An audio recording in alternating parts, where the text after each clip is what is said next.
جو بھی حملہ آور ہوگا، چاہے وہ کوئی بھی طاقتور حلقہ ہو یا کوئی بھی بے ادبی ماں خسرا ہو یا کوئی بھی ہو، ہم اس پہ اس سے زیادہ قوت کے ساتھ حملہ آور ہیں۔ ہمارے اوپر فائرنگ بھی ہوئی ہے، شیلنگ بھی ہوئی ہے، FIRs کا سامنا بھی کر رہے ہیں۔ تو انڈے تو بہت چھوٹی چیز ہے لیکن غلیظ حرکت ہے کہ اس طرح کی حرکت آپ اس ملک کو اور یوتھ کو کس طرف لے جانا چاہتے ہیں۔ پاکستان تحریک انصاف اس ملک میں سب سے پاپولر جماعت ہے اور اس ملک کی یوتھ جو ہے وہ عمران خان کے ساتھ ہے۔ 60 سے 65% آبادی آپ کی یوتھ پہ مشتمل ہے۔ اگر یوتھ کو صرف ایک اشارہ دیا جائے تو شاید یہ اپنے گھروں سے نہ نکل پائیں، لیکن عمران خان نے اور پاکستان تحریک انصاف نے ہمیشہ اپنے ورکرز کو ڈسپلن میں رہنے کا اور اخلاق کے تحت سیاست کرنے کا اور ایک آئین اور رول آف لا کے درمیان جو سیاسی مزاحمت ہوتی ہے وہ طریقہ اپنانے کا کہا ہے، اور ہم آگے بھی وہی طریقہ اپنائیں گے۔ ان کے غلیظ حرکتوں سے ہم پیچھے نہیں ہیں۔ مجھے تھریٹس جس طرح مراد سعید کا بتایا گیا، جس طرح ہمارے ملک میں کوئی حقیقی بات کرے، عمران خان آج جیل میں کیوں ہے، ان کے اوپر فائرنگ کیوں کی گئی، تو حقائق بیان کرنے کی وجہ سے اس ملک میں آپ کو زندگی گزارنے میں کافی مشکلات کا سامنا کرنا پڑتا ہے۔ تو ہم اس مشکلات کا سامنا بھی کر رہے ہیں اور انشاءاللہ اپنی جدوجہد کو جاری رکھیں گے۔ ہم نہ کسی تھریٹ سے ڈریں گے، نہ کسی ATC کے مقدمات سے ڈریں گے، نہ کسی فائرنگ سے ڈریں گے۔ ہم عمران خان کے کارکن ہیں، ہم ایاک نعبد و ایاک نستعین پہ بلیو رکھتے ہیں اور انشاءاللہ اپنی جدوجہد جاری رکھیں گے۔ رام صاحب، ہم دیکھتے ہیں کہ ہر پیشی کے اوپر جو مرکزی لیڈرشپ ہے اس کا فقدان محسوس ہوتا ہے، یہاں پر وہ اس طریقے سے اپنی موجودگی یہاں پر ظاہر نہیں کرتے ہیں، تو کیوں پارلیمنٹیرینز کیوں نہیں پہنچتے ہیں ہر پیشی کے اوپر؟ میرے خیال سے پارلیمنٹرینز کو یہاں پہنچنا چاہیے، جتنے تنظیمی ذمہ داران ہیں، اسٹیک ہولڈرز ہیں، ان کو یہاں موجود ہونا چاہیے۔ لیکن آج کے دن کے حوالے سے میں آپ کو بتانا چاہتا ہوں کہ آپ کو پتہ ہے بلوچستان میں اس وقت مکمل احتجاج ہے، بلوچستان کی لیڈرشپ وہاں احتجاج میں مصروف ہے۔ آج KP میں بھی مختلف علاقوں میں مظاہروں کا اعلان کیا گیا ہے، تو ظاہر سی بات ہے وہاں بھی ہماری لیڈرشپ مصروف ہوگی۔ لیکن جو کوتاہیاں ہیں، جو کمیاں ہیں، ہم التجا کرتے ہیں، عرض کرتے ہیں کہ یہ ہماری ذاتی جنگ نہیں ہے، ہمارے مستقبل کی جنگ ہے۔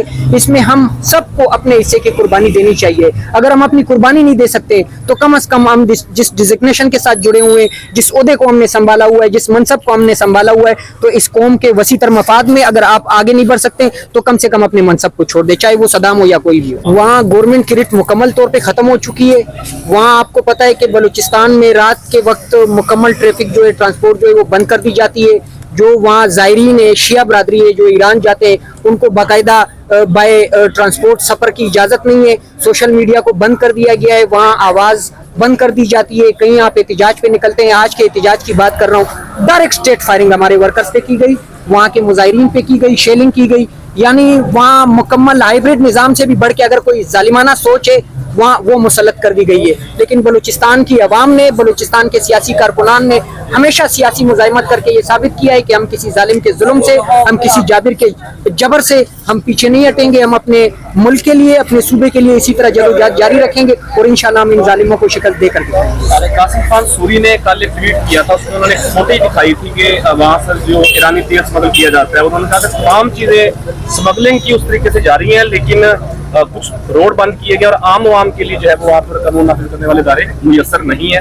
تو گراؤنڈ کی کیا صورتحال ہے؟ دیکھیں وہاں جو بارڈر ایریا ہے، چاہے وہ افغانستان بارڈر ایریا ہو یا ایران کا بارڈر ایریا ہو، مکمل طور پہ ان کے چارج میں، ان کے پاس ہے، لیکن ان کے چارج میں ہونے کے باوجود یہ پھر یہ شوشہ چھوڑتے ہیں کہ یہ اسمگلنگ ہو رہی ہے۔ اسمگلنگ یہی کرواتے ہیں، جہاں ان کو ضرورت ہوتی ہے ان کے لوگ اسمگلنگ کرتے ہیں، وہاں نہ رات کو روٹ بند کر دیا جاتا ہے، نہ دن کو ان کے لیے کوئی مسئلہ ہوتا ہے، نہ کسی کسٹم آفیسر نے ان کو روکنا ہوتا ہے۔ کیونکہ آپ کو پتہ ہے اس ملک میں جو بلا، جو ظالم سوچ ہمارے اوپر مسلط ہے، وہ اس ملک کو کس طرف لے کے جا رہی ہے وہ تو ہمارے سامنے ہے۔ باقی جو گراؤنڈ کی صورتحال ہے، گراؤنڈ پر گورنمنٹ مکمل طور اپنی پالیسی کی وجہ سے، اپنے غلط کنڈوں کی وجہ سے مکمل طور پہ ختم ہو چکی ہے۔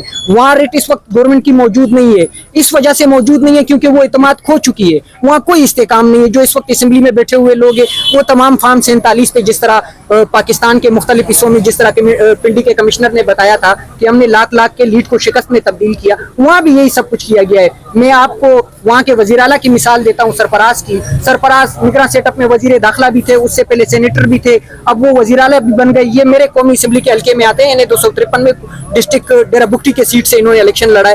میں اللہ پاک کی قسم لے کے حاضر ناظر ہو کے یہ کہتا ہوں کہ وہ شکست کھا چکے ہیں۔ جب آپ ایک سی ایم کو، جو شکست خوردہ سی ایم ہے، تو وہ عوامی مسائل کو کس طرح سمجھیں گے، یا انہیں عوام کے مسائل کو حل کرنے کی کیا ضرورت ہوگی؟ کیونکہ انہیں پتا ہے کہ میں ووٹ کے ذریعے تو آیا نہیں ہوں، میں تو کسی طاقت کے ذریعے آیا ہوں، میں تو نالے کے اس پار کے لوگوں کے کندھوں پہ آیا ہوں، تو وہ انہی کی بات مانیں گے اور ان کی بات جنہوں نے مانی ہے